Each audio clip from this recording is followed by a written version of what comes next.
welcome to the Prague Economic Summit Oxford debate. I don't know why they call it an Oxford debate. As a former president of the Cambridge Union, I slightly take exception to the idea that this is an Oxford format debate. I think that just means that it's going to, Oxford, all show and no substance, I think, is the... so I think we should have a Cambridge debate. Lots of substance, please. So the debate is Greece should stay in the Eurozone. The organisers want each speaker from each side to have 4 minutes to set out their position. So I will keep time and try and keep them more or less to 4 minutes. And then we'll, after they've set out their relative positions, then we'll move to a sort of more of a conventional panel discussion. So we have speaking, in the order they'll speak, Dimitri Sotiropoulos, who's the Associate Professor at the University of Athens and Senior Research Fellow at the Hellenic Foundation for European and Foreign Policy. Then Francis Coppola, a prolific freelance journalist from the UK, will speak second. Then on the Remain side, as we should call it, Sonny Kapoor, Managing Director of the think tank Redefine. And then the last Grexiter speaker, Tim Worstel, Fellow of the Adam Smith Institute. Without further ado, Dimitri Sotiropoulos, Greece should stay in the Eurozone. I wish to thank the organizers of this conference and also our moderator for the invitation and the management of the debate.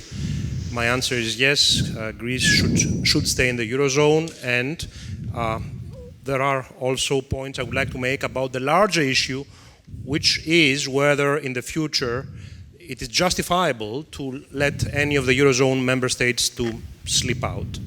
On the first issue, whether Greece should stay in the Eurozone, I think by now things are pretty obvious. It is not a good prospect for Greece to leave the Eurozone, and the Eurozone would not benefit from such an outcome. The Eurozone has lent money to Greece, and it would be, I think, safer to have Greece in the Eurozone so that Greece can be pressed to pay back its debts. It's safer to have someone with you if this person owes money to you rather than having him or her at a distance. The Eurozone also is a project under construction. Why would anyone start deconstructing or disassembling a project which is still going on? The Eurozone has also poured lots of money into Greece, and now we are at the last leg of this effort of saving Greece. More than 230 billion euros have been devoted to reconstructing the Greek economy. It would be nonsense to abandon the project at this stage, as Greece, as you know already, has started pulling itself together. Finally, and I think most importantly regarding the Eurozone, it will be a symbolic blow that the Eurozone would have to suffer if one of its members would be let go at this point, at a point in time in which many different observers think that the disintegration of Europe as a whole has already started. Why suffer such a symbolic blow? On the part of Greece, it is not advisable for Greece to leave the Eurozone, since it is a country that does not have a strong export sector. So even if it had its own currency and would devaluate it, it would not gain much. Also, Greece is a stable tourist destination, and exchanges between tourists and Greek businesses are smoothed out now since the country is a member of the Eurozone. There is no point in introducing additional complications with regard to tourism, which is a very large share of the Greek national income. Finally, Greece now is receiving large amounts in terms of funds from the social cohesion funds and the European Investment Bank regarding its infrastructure. The effort to rebuild the infrastructure of Greece has progressed, and one would not need to destabilize this new development, which is, in plain English, Greece has played many tricks, has made mistakes, but it's now in a course, has been put on the right course to rejoin the family of advanced economies in Europe. This will not happen easily, but why would one like to undermine this prospect? Regarding the larger question, which is the Eurozone, I don't see why it would be justifiable to let any country slip out. The Eurozone is a very good experiment that has, of course, some illnesses related to its infancy. It should be complemented with additional coordination at other levels of policy, except for monetary policy, and it would not be a good start to debate how to throw out whatever nation follows wrong policies for a short time period, or even temporarily. And I do not see any conditions under which such a long effort to create a monetary union, which should be complemented with an effort perhaps to harmonize taxation, or at least harmonize the policy to find unemployment, should be now again put on the front pages as an issue of disassembling the Eurozone. Thank you. Thank you very much. Right on time as well. Thank you. To Francis Coppola to put the case for why Greece shouldn't be in the Eurozone. Usually when people start talking about why Greece should leave the Eurozone, they look backwards and say, of course, it should never have joined in the first place. And I'm not going to fall into that trap. We have to deal with the situation as it is now. Greece narrowly avoided Grexit last year, and I don't think anybody wants to go back to that kind of brinkmanship again. So that's not what I'm going to discuss. I want to look at the situation now and see where we're going. And the way I see it is we've ended up in a pretty unhealthy equilibrium where no one has any real incentive to deal with the real issues. So pretty much everybody agrees that Greek debt is ultimately unsustainable, but there is no agreement actually to offer any debt relief. At present, Germany does not agree that debt relief is needed. Germany says that if Greece does everything that is required of it, debt relief won't be needed.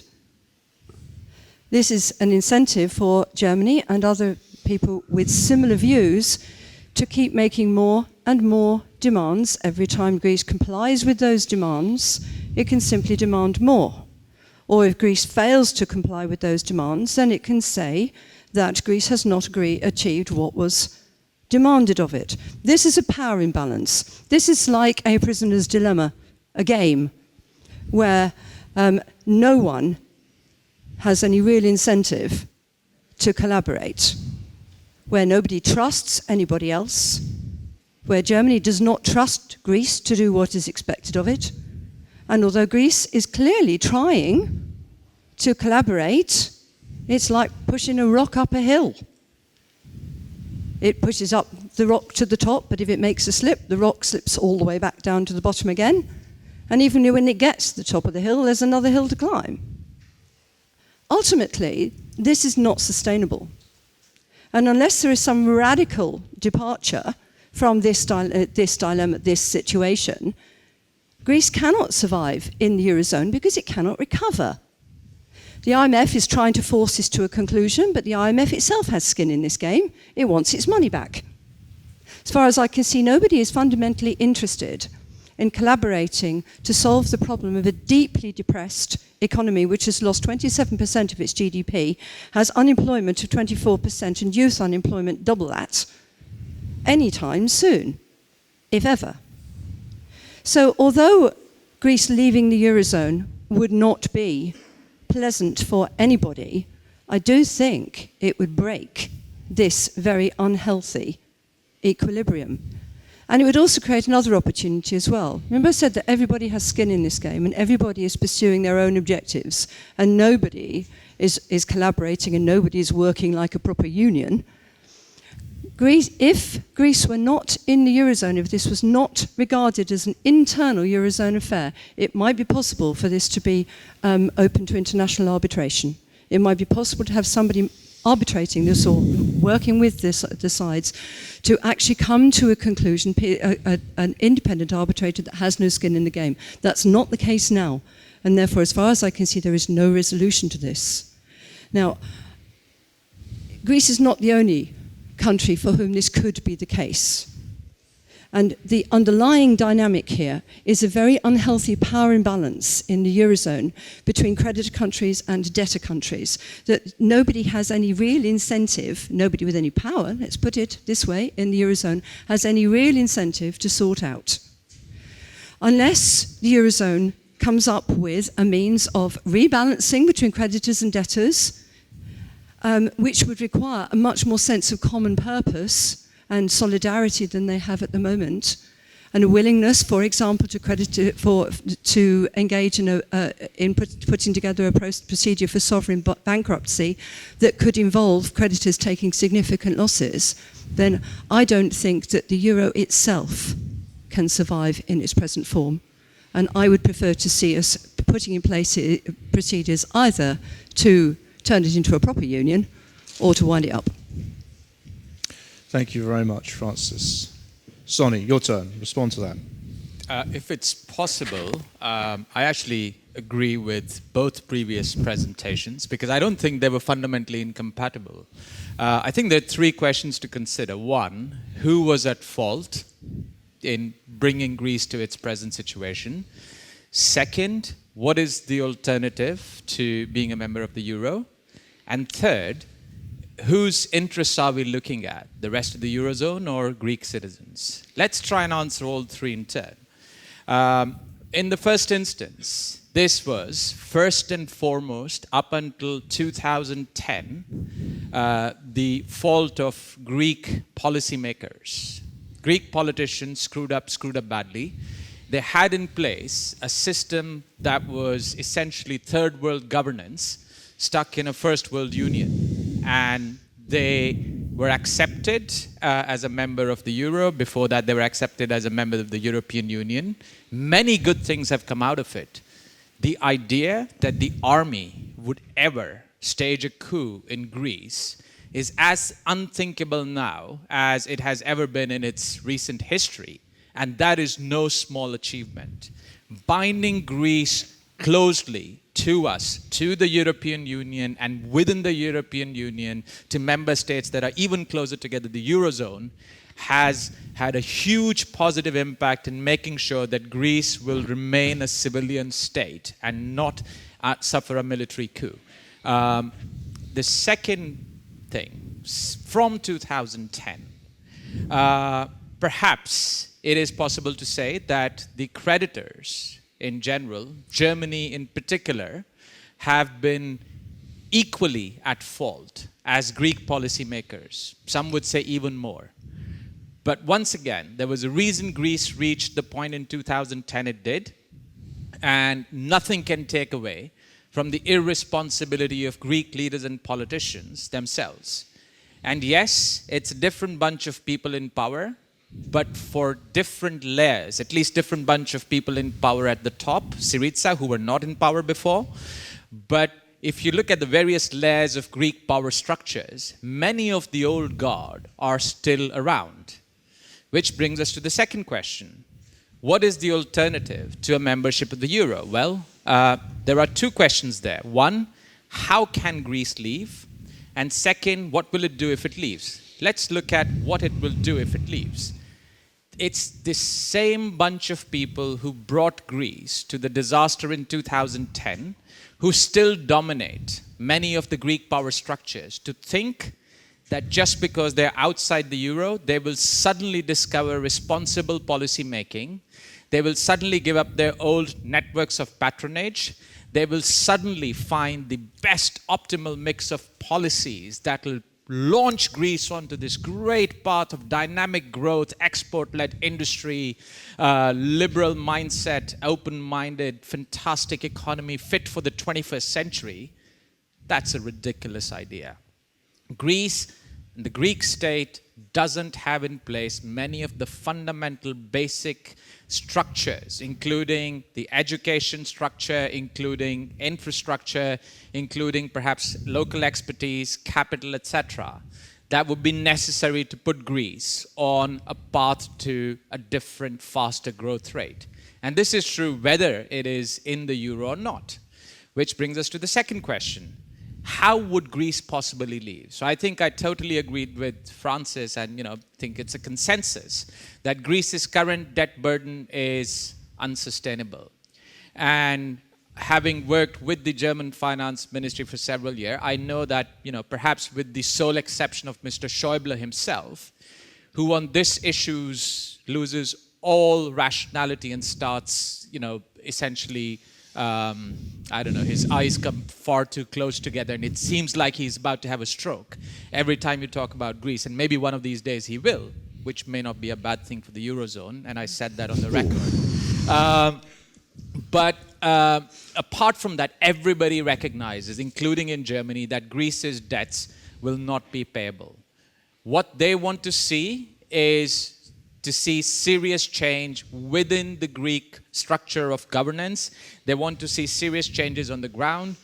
It's not as if we don't have examples of countries that have managed to grow reasonably well within the Eurozone. There are failed experiments within the Eurozone and successful experiments within the Eurozone. And the difference in many cases is the governance structure and how the quality of politicians and bureaucracies has been.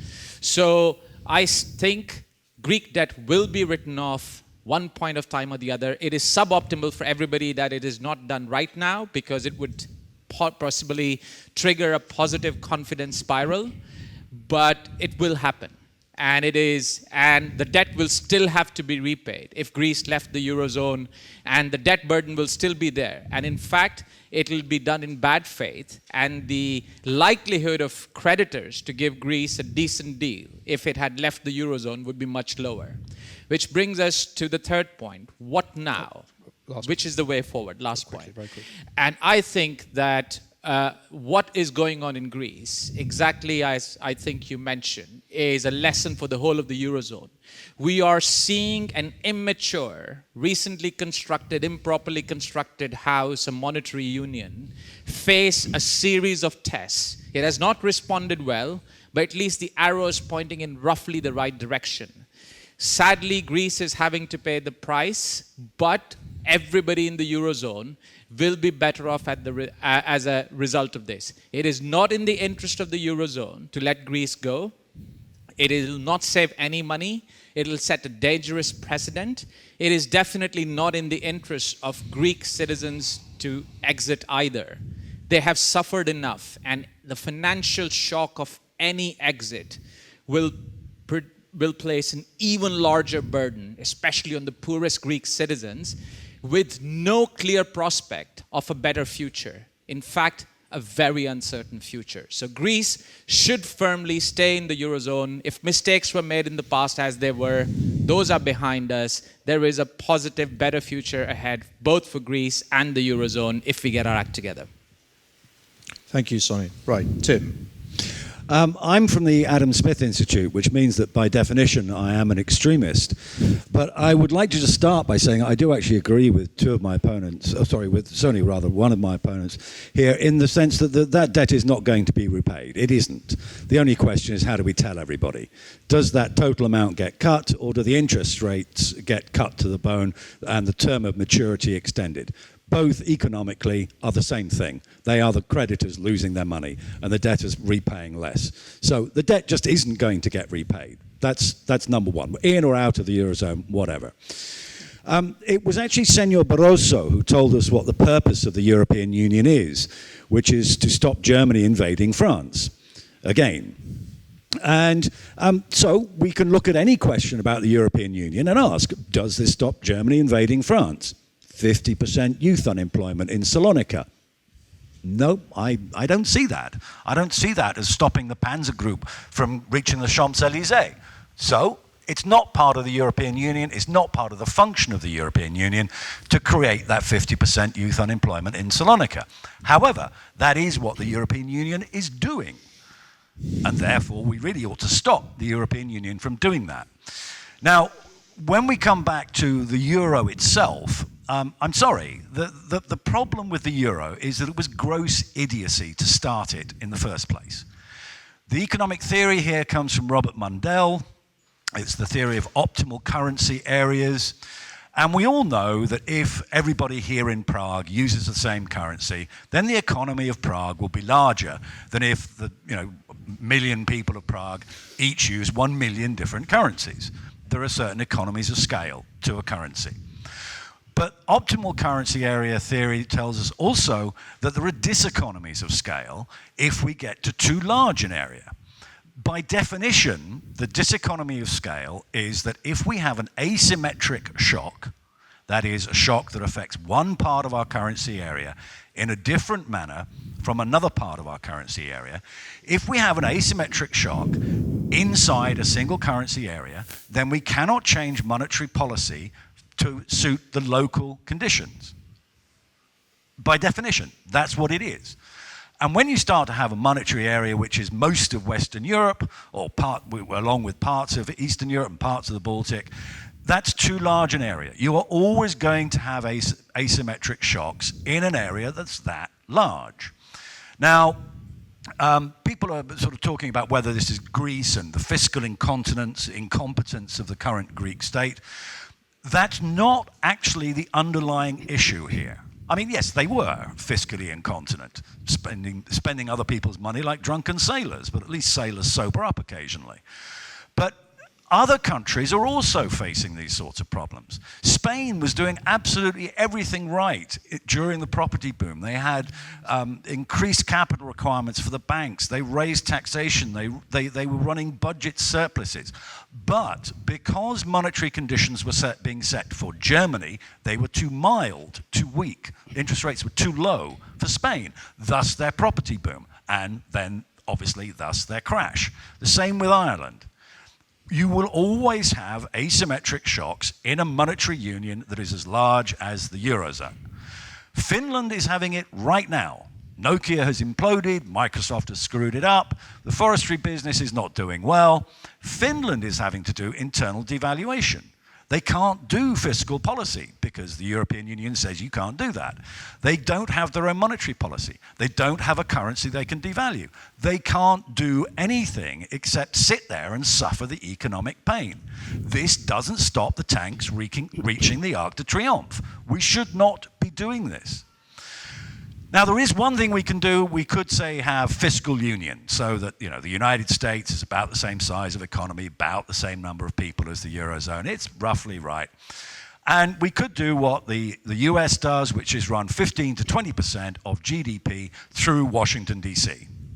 Now, just think about this. Move a couple of 100 kilometers west from where we all are now. Go into Germany. Say 20% of German GDP is now going to be sent to Brussels. Brussels will spend it on Greek pensions and Romanian unemployment pay. You won't manage to finish your speech before you've been gutted and hung from the lamppost. Europe is simply not going to do this. Europeans will not do fiscal union. But we have this non-optimal currency area. We cannot have local monetary policy for local economic conditions. We won't do fiscal union, but we will always have asymmetric shocks. Therefore, the answer is we cannot have the euro. Therefore, Greece should leave the euro, not just for Greek conditions, but to save the rest of Europe from this absolute nonsense, which is the euro. And if we can just be candid and frank here about this, the euro was an idiot idea. An idiot economic policy is simply not the way to run a continent. Thank you very much, Tim. Right. Now, I think you can see it, we can't. I think the idea is now there's a poll.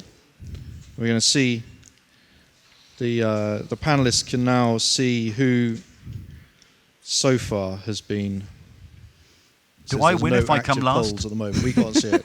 So, connection lost, reconnecting. So we can see after this first round who's doing well. You always see. Can you let us know? Go on, let us into the secret. What? It's them. 50% no. 56% no. 44% 44% yes. no. 9 Okay, right, good. Good, okay. Lots of don't knows. So what is no and what is yes anyway? Yes is that Greece should stay in the Eurozone. 56 by a margin, a little small margin. So, well, before we go, I've got a few questions before we go to the more general Q&A. Firstly, my question to you, Dimitri. So I have to say, I think that there's people have been rather unfair about Wolfgang Schäuble. I think there's a caricature there, and I think that Sonny, I'm sure, will regret what he said earlier about Mr. Schäuble, which is not in the spirit of Oxford Union debating, and certainly not Cambridge Union debating anyway. But you know, one thing that I know that, but clearly Wolfgang Schäuble was one person who did think that Greece should leave the Eurozone at one point. I don't think he thinks that anymore, but I know he obviously did think that a year ago. And the argument he would have made then, was that the Greece simply didn't have the political capacity. He didn't believe that Greece would have the political capacity or the political will to be able to undertake the kind of painful adjustments required to sustain an internal devaluation. And you know, and even if Greece remains in the Eurozone, as your partner here, Sonny, said, there is clearly still a very long process of adjustment. Can Greece sustain that political transformation needed to become an integrated member of the Eurozone? Is it politically possible? Can Greece sustain the pain for the time it's going to take to turn Greece into a functioning modern European economy? Yeah. Thank you, Mr. Schäuble, for your question. I think, can you hear me? Yes? Okay. I think at various moments also us Greeks were afraid that our country didn't have the capacity to transform, and now I think we should look back and tell to ourselves and to our fellow Europeans that it is possible to transform. Very quickly, let me remind everyone that internal devaluation has already taken place in Greece between 2010 and 2016, and this is shown in the depressed pensions, the social spending cuts, and the cuts in wages and salaries. Also, we have had, as you know, very violent reactions to austerity packages, and there has been a series of elections. It is, I think, unbelievable also to my eyes that democracy has functioned very well in Greece despite the different opinions which were very polarized. Also, please beware that transformation is possible even in the long run, and that Greece has already started transforming itself. For example, there is an expansion of the taxation base, there is a privatization of state-owned enterprises, and there are efforts as well to restructure the public administration. What I'm trying to hit at is that we don't talk about a failed state. It doesn't look like a failed state or as an underdeveloped economy to any of you who arrive in the Greek islands, often sometimes flying from European airports directly to these many airports which exist in Greece. It doesn't look like a failed state or an underdeveloped economy with no hope to all of you who use the Athens metro system or the national highways. It is a developed country. It has had a very bad 10, 15-year period, perhaps shorter period, within which it has also been able, let me remind this to everyone, to stage impeccable Olympic Games. So there is potential, there is political will, there is capacity, and of course this is to a large extent owed, let us admit it, to the fact that successive Greek governments have been monitored from above, and they have learned the hard way what they need to do in order to fulfill the requirements of the austerity packages and stay in the Eurozone. Thanks, Dimitri. So I have a question for you, Francis, which is that, essentially my question to you is, how can Greece safely leave the Eurozone? So that's the core problem. Even if one intellectually could agree that it should be out of the Eurozone, we're now 7 years since the start of the Greek crisis. Enormous amounts of ink have been spilt trying to look at ways to safely dismantle the Eurozone. I'm not aware of anybody having succeeded yet. How do you think it could be done? Well, the first thing I would say is it would be completely ridiculous to suggest that the Eurozone could in any way be changed from its present form without there being some pain, and possibly for some countries quite a lot of pain. I would not wish to minimise that. So it's a little bit like the Brexit debate in that respect. We have to look at it in terms of what is the resolution for this, how do we get out of what we're in. And in a way, I'm a little bit torn, to be honest, because the way I see it is that we're locked into this situation precisely because the euro is incomplete, and precisely because that we lack the goodwill in the Eurozone, actually, either to find a way of enabling Greece to leave, or to find a way of enabling Greece to recover. No, my closing remark was we need one or the other. I feel that if we do not find a way of enabling Greece to recover, we will end up having to find a way of enabling Greece to leave, and it will be very messy. So I don't see the goodwill needed to enable Greece to recover within the Eurozone. So my take on it would be I would like to be looking at potentially ways of completely transforming the Eurozone, which is pretty much the same as saying it's not so much Greece should leave, as that we really, really need to restructure the Eurozone. Yes. So that would be my question. That would be my question for you, Sonny, really, and it slightly builds on what Tim was saying. I mean, I don't think asymmetric shocks are unique to the Eurozone. We've had asymmetric shocks in the UK or the US in the last 5 or 6 years since the start of the financial crisis. But there is clearly a question of whether the Eurozone has developed adequate mechanisms to absorb shocks and what further mechanisms are necessary. Do you think that that the Eurozone could ever develop the kind of shock-absorbing mechanisms that could really help Greece in the long term to recover? Is that politically within the bounds of possibility? I think, there's two separate questions, which is one of Greece's recovery, and the second is, could Greece happen again?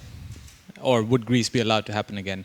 So I think, frankly, it's too late in terms of, let's call it the structural reform of the Eurozone, or, enhancing the governance of the Eurozone or building fiscal capacity of any of those, for any of those to be much help of for Greece right now. So I think there will have to be a line drawn, and that line drawn will mean that Greece and all the existing bailout programs will be treated separately from reform of the Eurozone, which is necessary going forward.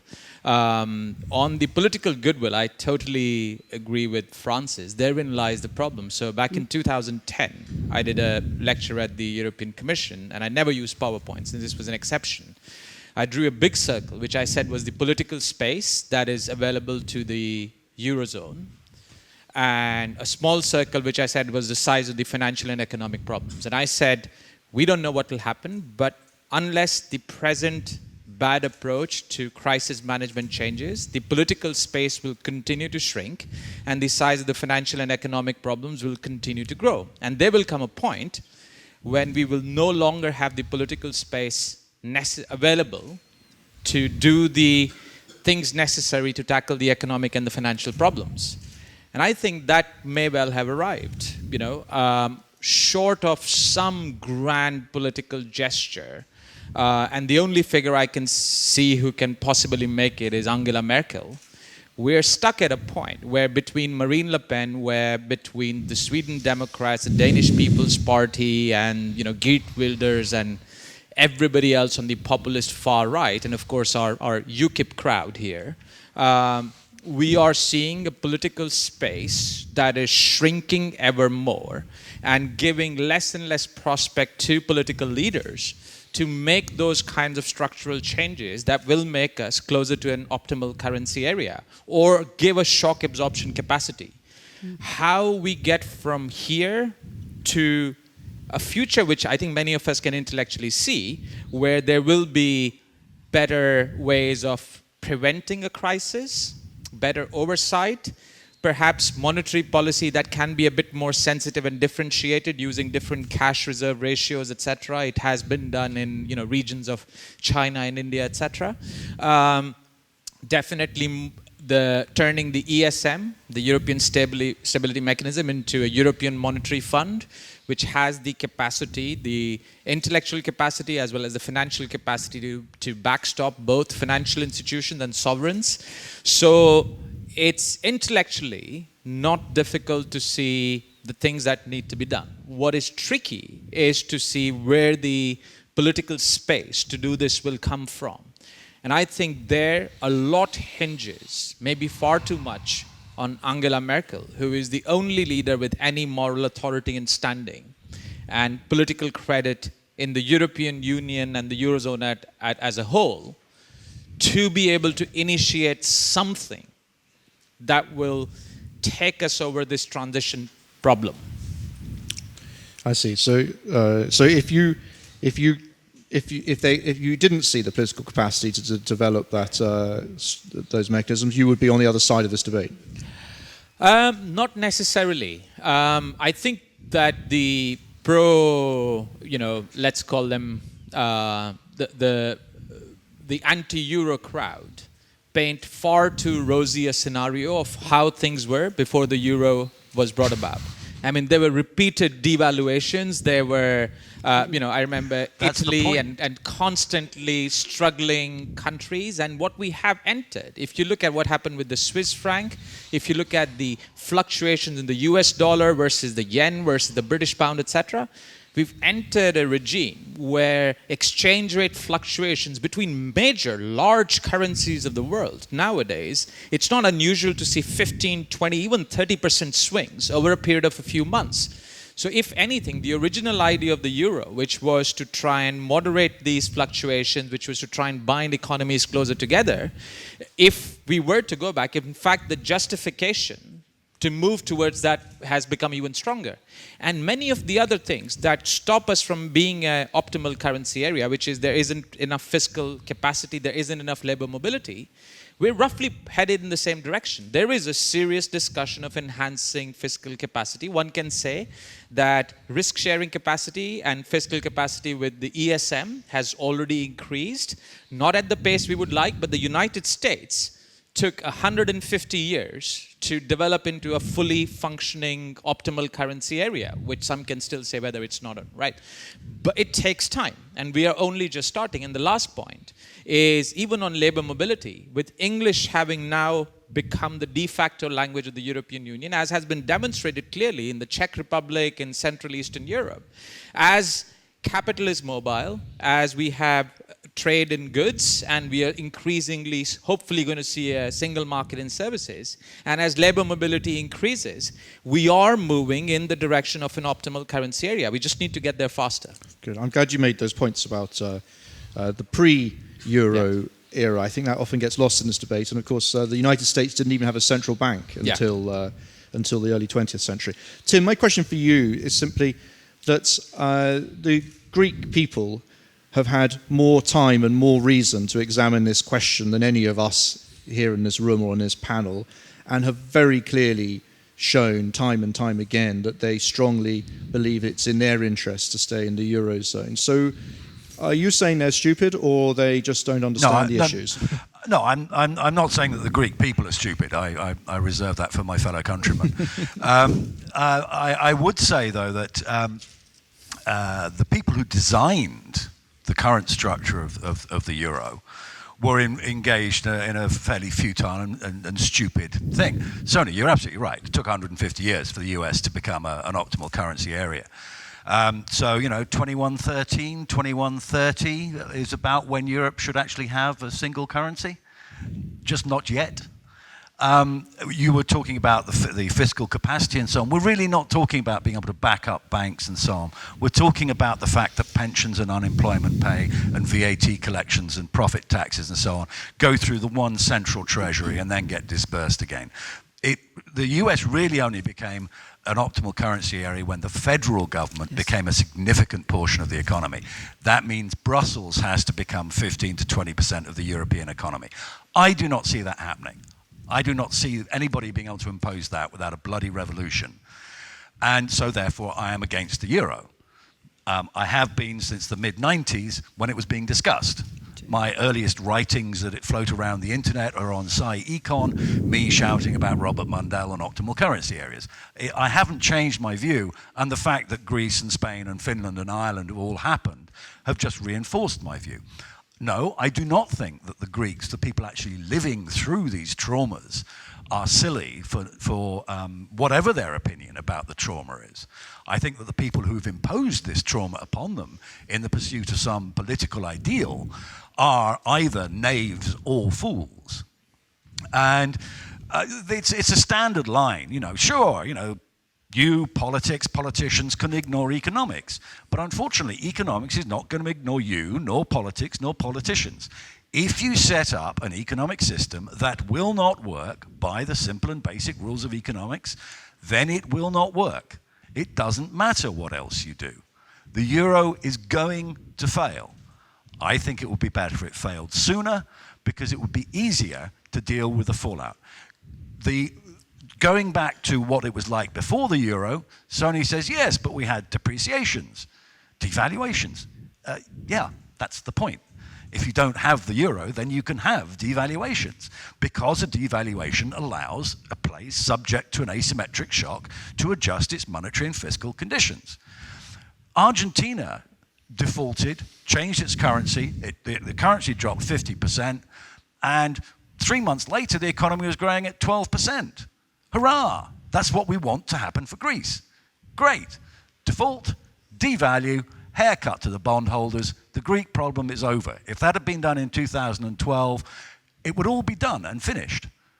That's the solution. No more euro. I can't resist coming back to you on this, because I find one thing I find very odd about this debate. You're from the Adam Smith Institute, a think tank that was quite associated with Thatcher and Thatcherism and the reforms in the UK of the 1980s. And I find it very strange that you said earlier, there's no options. The Eurozone, they have no options. And then you've sort of repeated it there. You can't devalue, you can't use fiscal policy, you can't use monetary policy. I find it very odd that, aren't there some tools you can use? Does the Adam Smith Institute no longer believe in structural reforms? Does the Adam Smith Institute no longer think that perhaps a state like Greece that spends 17% of its GDP on 70% of its GDP subsidizing an absolutely unaffordable welfare system, or that has a vast bureaucracy that large parts of which don't really work, is that not something that's still part of the Adam Smith think tank? Because listening to you talking about devaluation, deficit spending, monetary policy makes you sound like a Krugmanite Keynesian. Where do you stand? Or do you have one hat for when you're talking about the Eurozone and one for when you're talking about the UK? No, this is actually a point that Paul Krugman has made, and it's also one that Milton Friedman made. And if both Paul Krugman and Milton Friedman make an economic point to you, it's probably worth listening, because they might possibly even be correct, which is that if you can't have monetary policy and if you can't have fiscal policy, then the only thing left is the internal devaluation. But that internal devaluation is painful. That is the pain that Greece is going through, is that internal devaluation. The ability to have these other policies to reduce that pain is quite valuable. That was particularly Milton Friedman's argument against the euro. When something happens, you want to have a number of policy tools at your disposal. And, from the English example, the 1930s, what did we actually do to get out of the Great Depression? I mean, FDR in the US did all of this New Deal stuff and, tried to change the world. England actually cut spending, raised taxes, and came off the gold standard. And we recovered in 18 months. And Roosevelt took a decade. Devaluation is a really useful policy tool. It's been proved again and again and again. And ruling out that tool, which is exactly what the euro does, is the one particular thing that I'm objecting to. Now, the other bits of the policy around the euro, I object to, but only because they are there in order to make sure that you don't leave the euro and devalue. So the Adam Smith Institute, if asked to advise on Greece, would have, looking at this, virtually pre-modern state with this vast welfare system and an incredibly corrupted socialistic public administration would have no other advice other than get out of the euro. No, if you owe 230 billion euros, which you cannot repay, then obviously you're not going to repay it. So, default. That means a haircut. And in order to get your economy motoring again, you need to have a devaluation. Now, yes, of course, you also want to have all these lovely internal changes because that's what a modern economy is. But that's different. What you do this week to stop paying next month is different from that 10-year rolling plan of change to sort out the basic structure and institutions of your economy. Dimitri, have you heard anything you would like to comment on? Just two very, very short statements. First statement, I understand the arguments of economics, but I wonder why EU member states who were not members of the Eurozone, some of them at least have struggled to become Eurozone members, and some of the Baltic economies have turned backwards to achieve this, and they have achieved it. And the second statement is, it's a wonderful feeling to enter a country by car or land on an airplane and get out and pay with the same currency you have in your pockets in a local shop. And I don't want to get over this feeling. It has been great, and most of us have enjoyed it. Thank you very much. I'm gonna. Simon, You've noted. I'm sorry. Yes, Francis, quickly. Then I want to ask questions. Think of your questions. Right. Okay. A few things that I wanted to say, if I may. And actually, it's a pushback to Dimitri on a few things that you said. Dimitri, it's the first thing. I come from a country which is not a member of the Euro.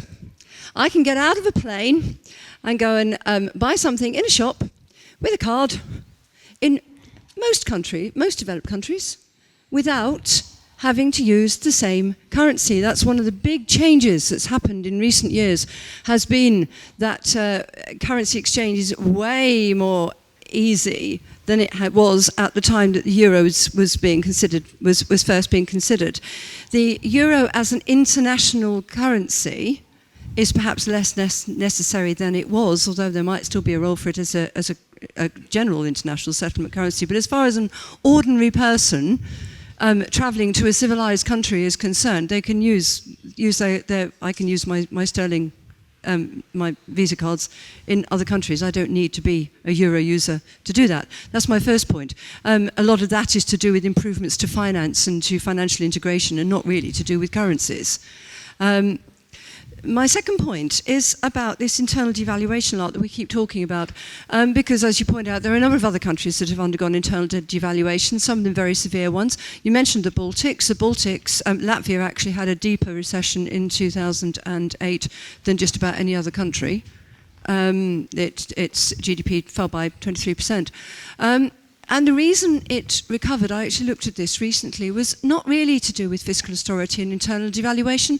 It was all to do with the fact that it actually, and this is a little bit of a pushback to Tim actually, that it held the euro peg, but it enabled banks from a country that wasn't in the euro to lend to it. And that's how it recovered. But internal devaluation is painful, and I have to say this, Dimitris, if you think it has happened in Greece, you need to look at the new MOU. They've just agreed to another 3% fiscal tightening, and they are already in recession, and they've got a contingent further 2% when they fail to meet their fiscal targets, which they almost certainly will because they're in recession. They've got a 3.5% fiscal primary surplus to reach by 2018, and they've got to sustain it thereafter because Germany wants the debt to be sustainable so that it doesn't have to take a haircut. That is where we are. Now, you think that's sustainable?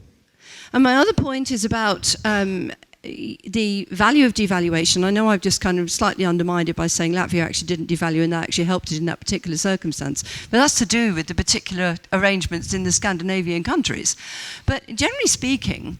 Do you want to tell us what those arrangements are? Yeah. What happened was that there was a carry trade between the Swedish krona and the euro at the time. So the Swedish banks were looking to lend in euros. which was a lot easier for them to do in the Baltic countries, which had their own countries which were pegged currencies which were pegged to the euro, and they could lend into those countries where they had a very severe recession. Because one of the interesting things about a very deep recession is it should encourage investment.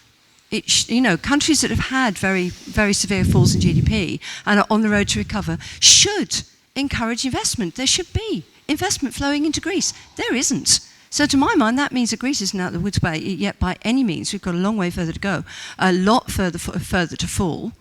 I appreciate that what the Greek government is currently trying to do is actually comply with everything in order to attract investment back into Greece. I think this is quite a gamble, and the way I see it is that they've got a lot. If they stay as they are, they've got an awful lot further to fall. Sonny, let's bring in a question here from the audience, which picks up on this point. Somebody's asked, Marzan's asked, why not teach Greece how to fish instead of giving fish?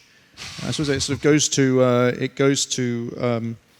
the point we just heard, which is the question of what is why is Greece not attracting investment? I mean, it's sort of essentially as a variant of the questions I've been asking Tim. Why is Greece not attracting investment? How can we help Greece to attract investment? Well, I think a very important point to that is that if you go asking investors that question, at least I have been, and not a single person I've spoken to has said because Greece is in the Eurozone, hence we are not going to invest. Which brings us back to the point. What will happen? It's not as if magically once the Greek drachma came back, investments will start coming in. Suddenly there'll be a spontaneous mushrooming of export-oriented industry, high-end manufacturing, the kind of things that we associated with a highly developed economy. Portugal is within the Eurozone and faced many of the same problems as Greece did. It had a very dynamic textile sector, shoes, leather processing, etc., and it kind of got stuck there. It never ramped up its education system. It never made the kind of investments that would lead to higher value-added product addition, etc. And again, it sort of got stuck as a second world economy in a first world economic area. Central Eastern Europe has done much better. If you look at the Czech economy, if you look at the Slovak economy, etc., that have integrated, that have concentrated on high-level education and engineering, etc., that started at a competitive price-based level. And there are so many things that Greece can be doing, should be doing, irrespective of whether it is in the Eurozone or not. And those are mostly microeconomic and not macroeconomic. These are questions of institutional design, governance, education system, retirement systems, infrastructure, training, and those need to be done. And it is much more likely that those will be done within the Eurozone under the watch of European institutions, however suboptimal their approach would be. And that combined with a significant cut to Greek debt, which is much more likely to happen if there is good faith. And good faith will remain as long as Greeks don't say, okay, screw you, we're defaulting. That will be an enormous signal, as in the case of Brexit. If the UK leaves, whoever thinks we are going to get a sweet deal with the European Union is deluding themselves. Because my God, if I were French or German or Dutch, I'd be pissed off as hell. And I would definitely not want to set a precedent which encourages other countries to leave. And it will be the same with Greece. Greece leaving on poor terms, which is the only way it can leave, will lead to huge further economic pain without actually a reduction in the debt overhang. And it is much more likely that Greece will be able to enact these reforms within the euro than outside. If I could, yes. Sorry, you mentioned here the Czech Republic. And obviously, it's important to note they do not use the euro here. Yes, of course. Yeah. And one of the big economic debates, political economic debates between Miloš Zeman and the central bank is that the central bankers are saying we like the ability to devalue the currency in order to spark up the export performance. Yeah. And they've been doing it, Yeah. which is exactly one of the reasons why we like to have independent currencies, which is rather the point that I've been making. That's really just the little point I wanted to make, in the sense that we are sitting in a place which is actually using, in this particular manner that I'm recommending, that economic power which is being denied to Greece. And yet the Czech Republic is on the path to joining the euro. Because you have to be, Because if you you're have a to member be. of the But European But Union. there is, it's quite an obvious comparison to make with Czech Republic's neighbour, Slovakia, which does use the euro.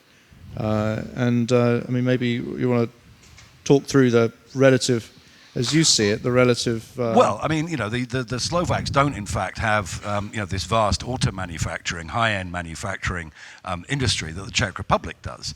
And certainly the central bank here thinks that one of the reasons why it's here and not elsewhere is precisely because they have that currency flexibility. Well, that's what they say. Bratislava is one of the centres of the auto components manufacturing supply chain of components, yes, but Skoda's in Mladi Boleslav but it's and all so on. integrated supply chain. A large part of the investment's gone to Slovakia. One of the interesting comparisons between Czech Republic and Slovakia is actually looking at their unemployment levels, because Slovakia has had double the unemployment of the Czech Republic and has had for a very long time. Its membership of the euro has done absolutely nothing whatsoever to improve its unemployment situation. Nor to increase it. Nor to increase it, but not to reduce it either. If you're looking at something that you join in order to increase the well-being of your population, it is not clear to me that it has. Maybe they've got some structural problems that the old Adam Smith Institute could have helped with before it turned. I did actually want to come back on that, because again, in a way, this is the point I was making about Latvia, that Latvia was locked into a currency fix with the euro, and its recovery was because of that currency fix, because it enabled foreign banks to lend, investors to come into that economy because they had certainty about the currency. Yeah. That's one of the big arguments in favour of the euro, right? Yeah. So why isn't it happening in Greece? Because of the debt overhang. That and basic issues of, if you didn't have the education system in place, if you didn't have the infrastructure in place to develop a dynamic, non-tourist, export-oriented industry. Greece's infrastructure is every bit as good as Latvia's. Well, I wouldn't go that far. I would. But coming back on you, even about that, yes, okay, so you can say that the debt overhang, in which case obviously the debt overhang is the problem, in which case you need to address the debt overhang. Which is and true, yet right? we are locked into a situation where you can't address it. No, but inside or outside the Eurozone, that debt overhang has to be addressed.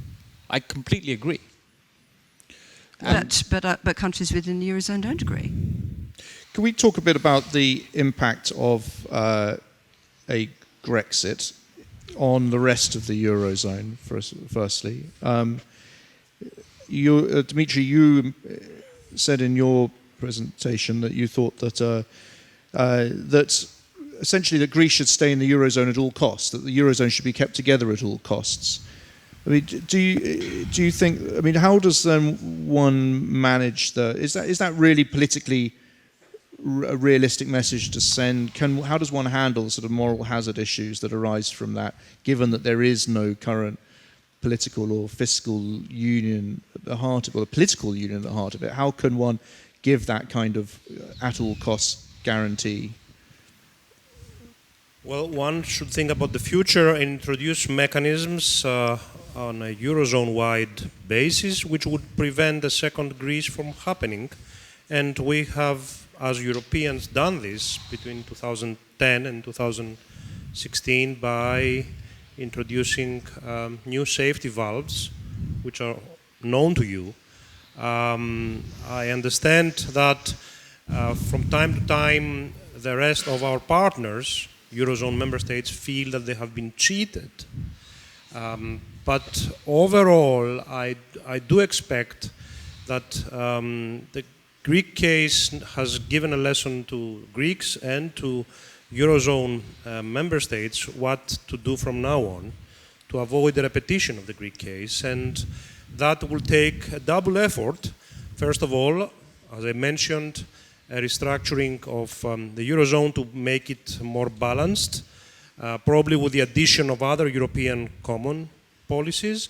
And the second level would be to push for more structural reforms inside Greece and inside any country which can find itself in the position of Greece. Let me remind you that although indeed the Greek debt is not sustainable and should be restructured, the next country in line is Italy, which as we speak has reached the situation where 133% of its GDP equals its debt, and the economy of Italy is many times larger than the economy of Greece.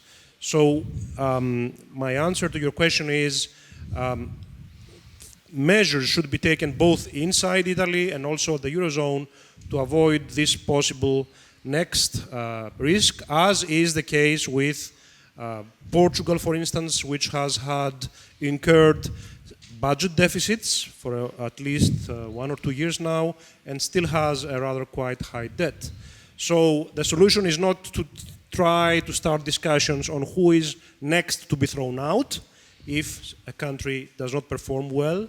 The solution is to intervene both domestically and across Eurozone members. Can I ask a question here that Agatha Gostink has asked, which is, could Greece leave the Eurozone and stay in the EU? That was a big question at the time of the referendum last year. What's complicated legal question which has not been resolved. Basically, to the best of my knowledge, it's very difficult to formally push a country in legal terms out of the Eurozone, but you can make life so difficult for country X that it decides on its own to leave, and that is also very debatable. And there are very, very strong restrictions on pushing a country out of the European Union. Greece, being in the European Union but outside the Eurozone, would find itself in a situation which we have already discussed, which is a series of constant devaluations which would not necessarily attract foreign investment and would impoverish more and more of the Greek situation. So it's not a situation, it's not a favorable situation, it's not a desirable situation for Greece to stay in the EU. It doesn't have a better future in the EU and outside the Eurozone. Tim, presumably you would like to see Greece, think it would be in Greece's interest to be outside the Eurozone and the EU, to hell with a lot of it. Would that be right? It's not for me to decide whether Greece should be in the EU or the Eurozone. It's for the Greeks, of course. No, but you're making the case that Greece should leave the Eurozone. Well, do you think it should leave the EU too? Is that? I think everybody should leave the EU. Yeah. I think the EU itself is a bad idea. I said at the beginning I'm an extremist. Even within the UK Independence Party, I'm an extremist. I don't think that the EU should exist at all. I think the idea of a common state of Europe is a bad idea. Today we're talking much more, about the Eurozone. I do not see a political path to full fiscal union where Brussels handles the 15 to 20% of GDP that would be necessary to get us anywhere close to an optimal currency area. I simply cannot imagine that happening unless we're willing to take the US view and wait a century for it to happen. Given that isn't going to happen in my view, therefore we should not have the euro. Yes, good. A question from here, yes. Do you mind if I just speak up? Tell us who you are as well. No, it's fine. It's Vasilis Koustas. I work in Brussels at the Foundation for European Progressive Studies. Just a quick question to Tim. You're talking as if all those European measures, the fiscal union, the deepening of the monetary union, and so on and so forth, are impossible. No. Hang on, let him finish the question. At the current climate, you don't see a path towards them being a reality. My question is, would it not be an easier path towards acquiring these, towards getting to that endpoint, if parties like UKIP or voices like what UKIP is saying in the UK context and can be found elsewhere in Europe, wouldn't have this extremist agenda? Or wouldn't exist? Well, don't you think that voices like UKIP's are being an obstacle towards actually getting to that end? well, but I mean, I think that sending 20% of European GDP through Brussels would be a bad idea. I mean, that's one of the reasons I oppose it. But, you know, I mean, politics is, at least part of politics is supposed to be about, in a democratic system, what do the populace want? And, you know, I do quite a lot of work here in Bohemia, and I have asked the question, you know, what do you think about you Czechs paying taxes to pay Greek pensions? And the answer is no. No. If we have fiscal union, that is what it means. That's what it does mean. That's fiscal union. People pay taxes in Washington state to pay pensions in Florida through Washington, D.C. Fiscal union in the... Yes, fine. But that's what fiscal union means. We all pay the money into Brussels and Brussels allocates it out again. That's what it means. But that's what fiscal union We've means. got 2 weeks left. And I don't think we'll ever manage to get the European population to say, yes, we'd like to do that. It is a Hang on a fact. second, yes, If yeah, I all may right, just Francis, just jump in, because I'm actually not an extremist, and I'm not anti-EU, but I do think the euro is a bad idea. And I do need to push back to you about this. I live in a country which is a currency union. The United Kingdom is a fully fledged currency union. It has been. It's the longest and oldest established currency union in the world. It's a very successful one. The big difference between the way the UK works and the way that the Eurozone works is that fiscal union element. That the UK is a fiscal union. We argue about it. Nobody thinks the Barnett formula is great, believe me. But it does exist, and that's what doesn't exist in the Eurozone. There doesn't seem to be any political will to create it. We argue about the governance of the UK, but we have a UK government. There isn't a Eurozone government. There is 19 states and Brussels, which isn't a government. That's the issue, I think, that we're kind of hitting head on here. From my standpoint, I have huge issues with the idea that there would ever be sufficient political will for the Eurozone to form itself into the kind of fiscal union that we know works long term. And so my pushback to you is, how do you know that something that works on a different basis from that has any long-term future? Because history of such unions, like the Italian Customs Union, for example, tells us that it doesn't have a long-term future.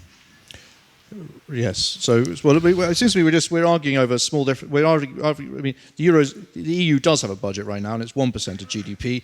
Tim says that the US has a federal government has a budget of 20% of GDP. So we're arguing about somewhere between 1% and 20%. Sonny, you're Well, 2 quick points. I mean, let's give the euro a chance. It was only born in 1999, right? I mean, it hasn't been that long. And to get from that 1% of GDP to, let's say, I don't think the 20% of GDP or the 15 to 20% of GDP fiscal figure is an established minimum that is necessary to have a fiscal union. 2% of GDP of EU budget be better than 1%, 3% will be better than 2%, 5% might actually start getting us somewhere where there is some genuine risk sharing. What we often forget is, for all the decade or so that Germany was the sick man of Europe, Germany would have enjoyed payments from Spain and from Greece and the other countries that were booming.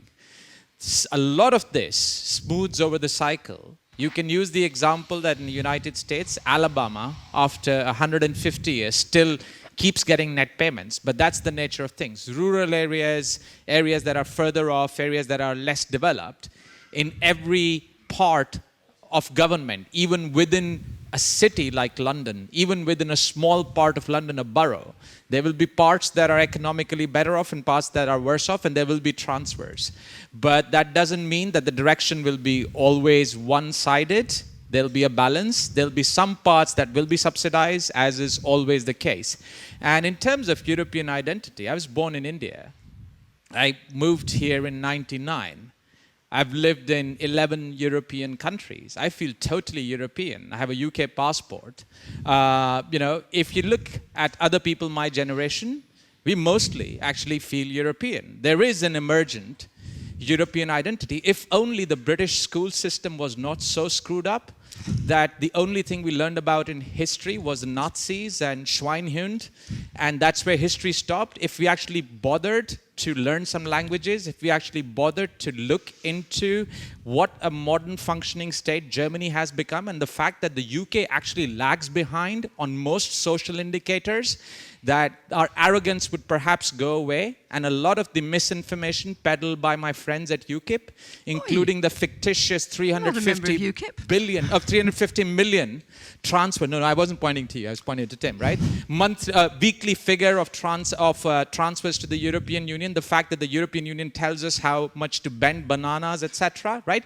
That's what UK citizens are basing their voting decisions on.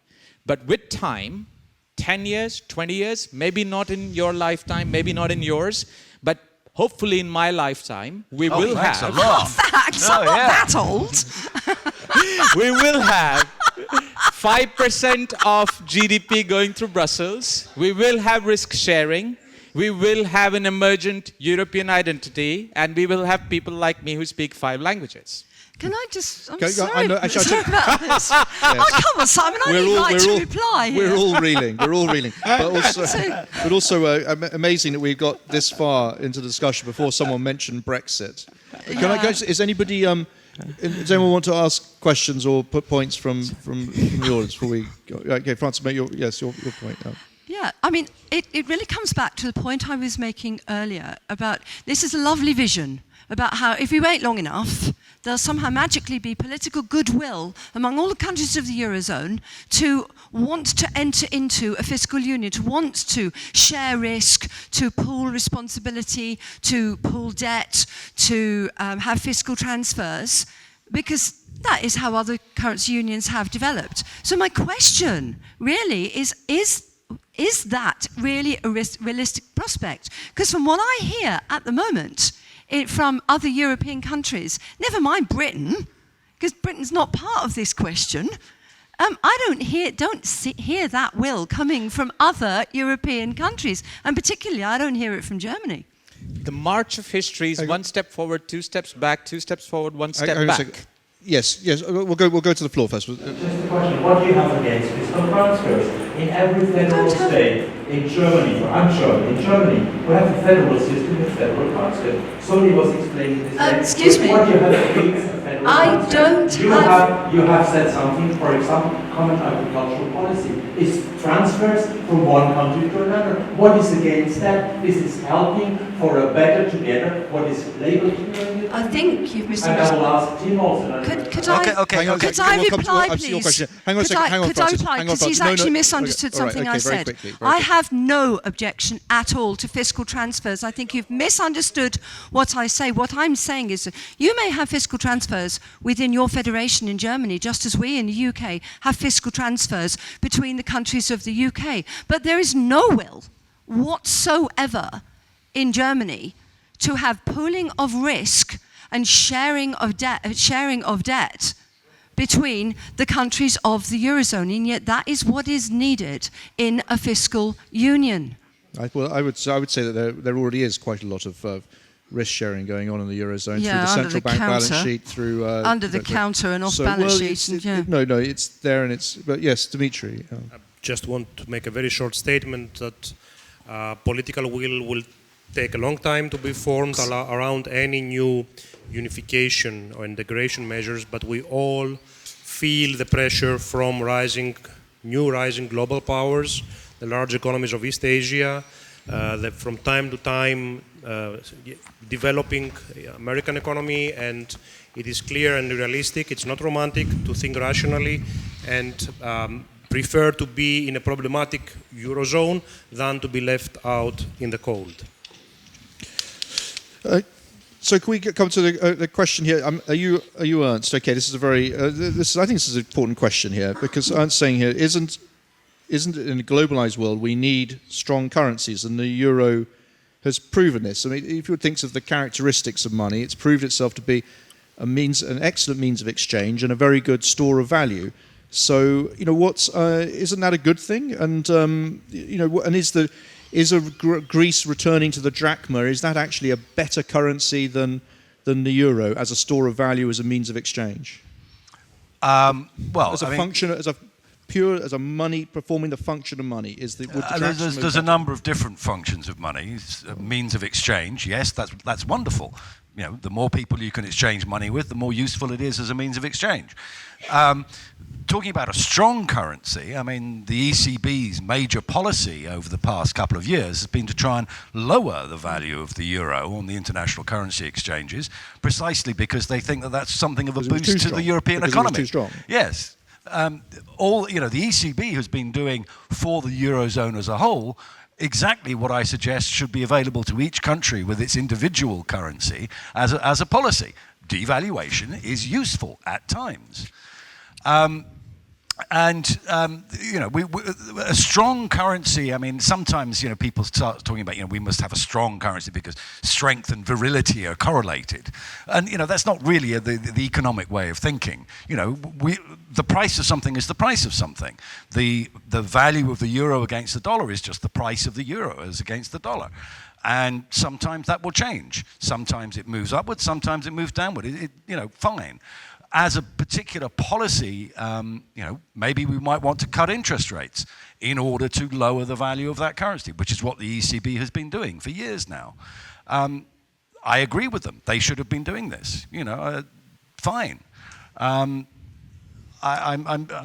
just get, in some ways, I get confused when people say, but we shouldn't have devaluations of currencies when the main European policy of the past 5 years has been to devalue the euro.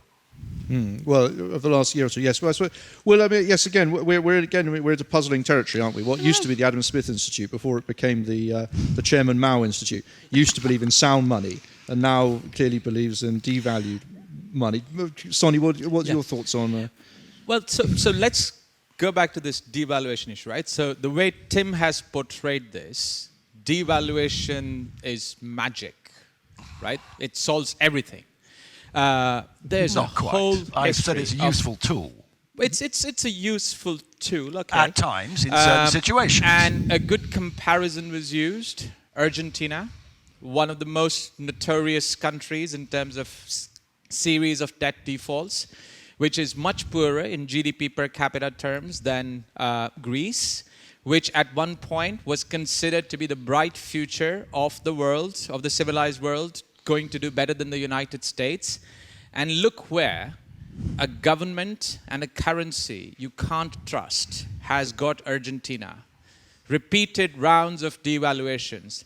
Maybe there is an optimal level somewhere in the middle of having confidence in what you called a strong currency, some predictability that sound you're not money, going sound to... money. Yes, sound money. And a governance structure that is reasonably robust and some flexibility on the other hand, right? But there's flexibility can be had within a currency union. It will not be so sudden. And the biggest issue which will need to be addressed in or outside the European Union or the euro is that we should not have allowed this divergence to emerge in the first place. So the problems arose because Germany on the one hand and France and Italy and Greece on the other started diverging in terms of unit labor costs. So within the same currency, Germany held wages down and these other countries did not. So starting with a level of 100, somebody ended up at 120 and became very non-competitive.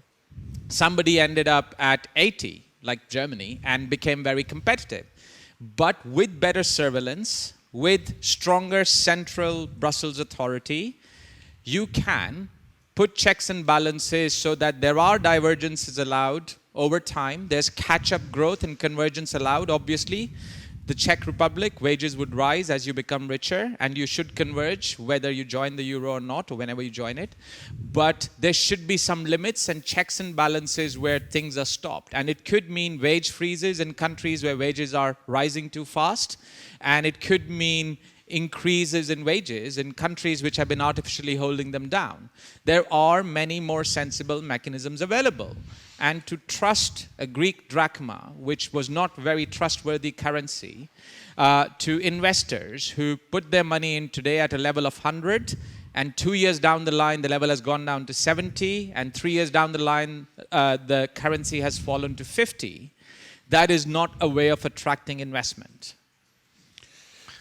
So we're running out towards the end now, so we should sort of think about closing comments. But I'm keen, before we finish, when you're thinking of your final thoughts, Dimitri, I should say I was in Athens last week for a few days, and I found the mood there to be quite gloomy, despite the deal that had been done the week before.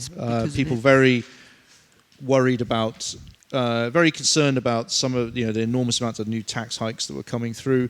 No real confidence in the current government, in its competence, in its good intentions, in its policies outside of the programme, as well as its ability to deliver on the programme. But you said at the beginning, and perhaps I should have asked you this much earlier, but you sort of suggested that Greece was now on a path out. I mean, are we now at the end of the Greek crisis, do you think? Are we now coming to... do you think that Greece is now slowly but surely, with its Eurozone partners, getting put on a path that can ultimately lead itself out of the crisis?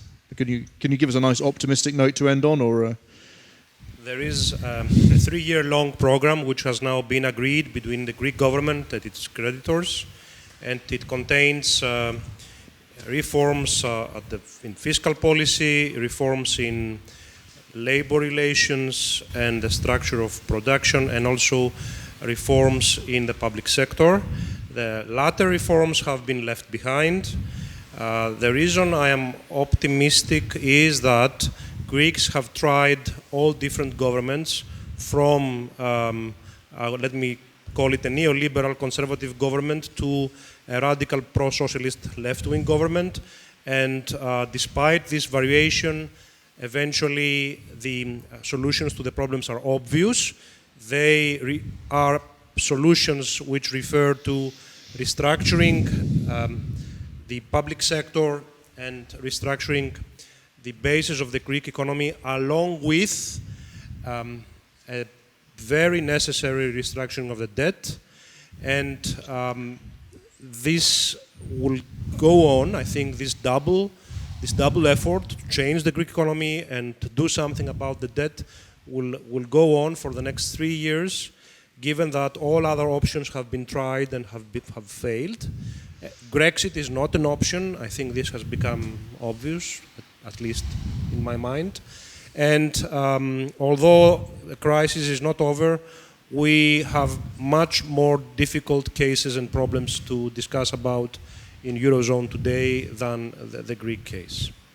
Thank you, Dimitri. I should have come to you last, of course, but I should come to Francis to kind of sum up from your side, give some your thoughts on this question of are we at the end of the Greek No, we crisis? absolutely are not. I've actually read the most recent memorandum of understanding cover to cover. All the measures in it are some of them are very good. I would have to say that there are some very sensible reforms in there, but there are an awful lot where, even if the reform itself is sensible, the aim of the reform is simply to reduce, basically to reduce to generate a primary surplus, to generate this magical 3.5% primary surplus that they're supposed to be able to sustain indefinitely. The fiscal tightening that the Memorandum of Understanding imposes is approximately 3% of GDP. They have also agreed to contingent measures which would impose another 2% of GDP when they fail to meet the targets, and Greece is already in recession. This is not how you treat a deeply depressed economy, and it is not going to generate either the I don't think it's going to generate the sustained primary surplus that is the target, and I also don't think it's going to generate the recovery that is the target. What it will entrench is depression, and it will make it even less likely that there would ever be the debt relief that Greece so desperately needs, or the return of investment that Greece so desperately needs.